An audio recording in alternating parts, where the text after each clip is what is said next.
Hi, welcome to this demonstration of Naviate BIMIQ Pulse. As BIM projects become larger and more information rich, maintaining model quality becomes increasingly difficult. Teams often struggle with warning management, compliance to BIM execution plans, that the data quality is sufficient and the overall health of the project is acceptable. BIMIQ Pulse was developed to solve these problems. BIMIQ Pulse is a Revit-based BIM intelligence and health analytics platform that provides automated model auditing, BEP compliance checking and parameter validation. It will also track trends over time and gives you access to professional reporting. In this video, I'll demonstrate how project teams can use BIMIQ Pulse to monitor model quality, improve compliance and automate the BIM governance through a project's lifecycle. BIMIQ Pulse is fully integrated in Revit and appears within the Add-ins tab. It's currently available for Revit 2024, 25 and Revit 2026. The interface is designed to be intuitive and easy to adopt. The Run button performs an immediate scan of the current model. The Schedule tool allows for automated scanning, which is enabled via the Windows Task Scheduler. The Settings button controls the project configuration and standards, and finally the Silent Scan enables unattended execution for automated workflows. This will be useful for the scheduled auditing and also if you wanted to use something like the Naviate agent to automate these scans. I've already got my settings configured, so I'm now going to go ahead and run the scan on this project.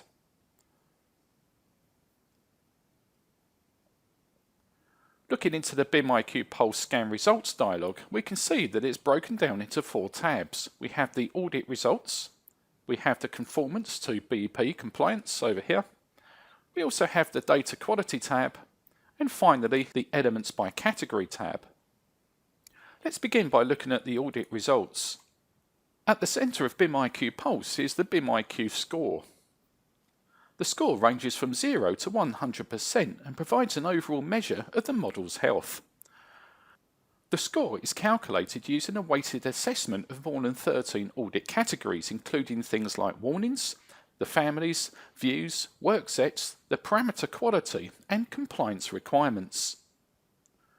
On the right hand side here you can see that we have our generalised model information, and this just gives us a summary of that overall model health. The warnings are broken down into severity, so looking at the red warnings in here, these will be things like duplicate elements, overlapping elements, but then looking at the low ones over here, this is looking for things like sketch lines that are slightly off axes and maybe things like duplicate type marks. Again, scrolling a bit further down the Audit Results tab, we can see that we have the parameter data quality here, and this is scoring currently 98.7%. I can see here that we're checking for all of the door heights, ensuring that they are over 2 meters in height. Selecting this, I can actually see that we've got 100% compliancy inside here. And again here we're checking for the door width and now the actual riser height of the stairs as well. And I can see all of the model there is compliant. Scrolling down a bit further, you can see that we have our 2D element load. So here we're checking for excessive 2D details such as detail lines, field regions, detail components and so on. And moving down to the bottom of the first tab here, we can see that we then have a score against things like sheet compliance, CAD links placed in here, so I can see at the moment that I have one CAD link that is over 10,000 meters from the origin, so that's probably not correct. I can see that I have 40 unplaced views, the family file size is exceeding my limits that I've set previously, and so forth. Onto the BIM compliance tab, you can see here we are 87.7% compliant. And again, we get an overall dashboard of that compliancy, and then we have the problems at the top here. I can see that the model is not detached from the central file, and that should have been a requirement. I can see that my Kobe type compliance isn't quite there, as is my physical file name. On the data quality tab, again, we'll get a deeper drill down into those parameter checks. And finally, we have our list of elements by category. Once we've done this, we can go ahead and create a report. We're prompted to save the report, and we'll then go ahead and open that report up, and you can now see that we have a HTML page itemising all of those elements we've seen in the dialog. Of course, this report will go into a lot more depth. So looking right at the top of the report, you can see that we have our critical issues that we really need to solve. Looking a bit further down, we have our RAG chart for the audit results. Then we have our model trends, and this is the interesting part, so we can actually see whether the score is going up or down. So again, we can go through all of these reports here. We can see whether the model is improving or going in the opposite direction. And looking down through here, you can see that we have our family loads. So we have our loadable families in the project. These are unused, unused system types, the data quality in here. So we can see that's all improving in there. Our compliance. And then the performance metrics. So this is actually looking at the overall time it takes to open the model, the overall initial regeneration of the model, the last audit run, and the sync to central time. We then have a list of loaded add-ins and whether these are erroring. We then get the overview of our 2D annotation loads in here, and again it will flag up views with excessive 2D details inside them. Then we have an overview of how many elements are placed by category inside here. And finally here we have the family health, so this is ranked by the actual count of faces inside here, and this on the right hand side is ranked by the physical file size itself.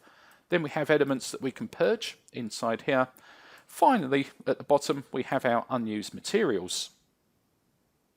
Let's now take a look at the settings. So we'll close down the BIMIQ Pulse dialog and we'll open up the settings tool. So at the heart of BIMIQ Pulse, we have a SQL Server database. So this is an SQL-like database where all of the data is stored. You can obviously point this to anywhere within your file system. We then have a default folder to store reports. So again, this is using the same folder there, and the same again for our family extraction folder. So it uses this to extract out all of the families so we can measure the file size. All of the configuration files here are what we want it to go and check for. So for example, let's go and have a look at this BEP compliance check file.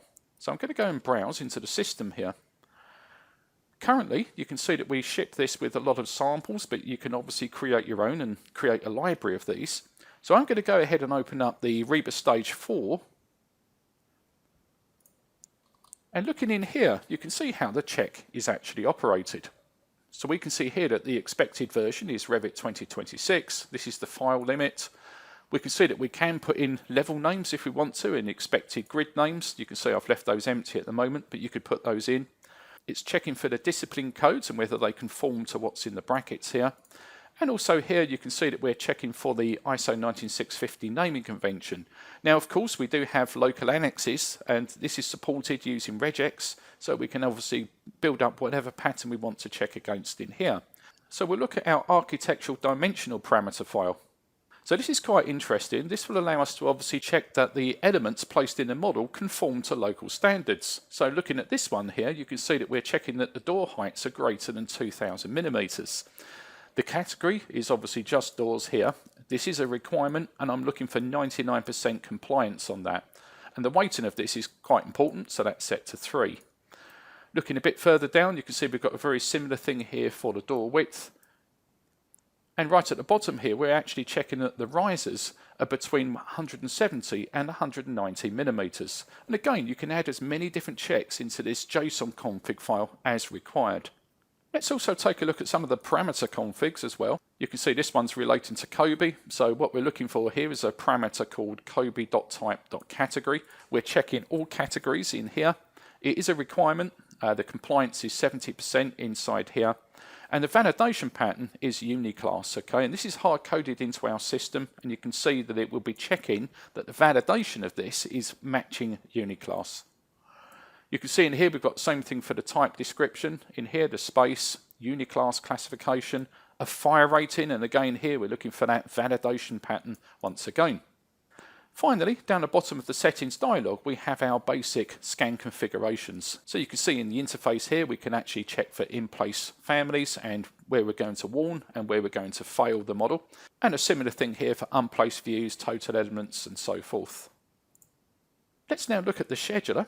So we can go to the scheduler tool here, and of course, as a BIM manager, you don't necessarily want to manually have to open up all of these models, configure them, and then run all of the checks.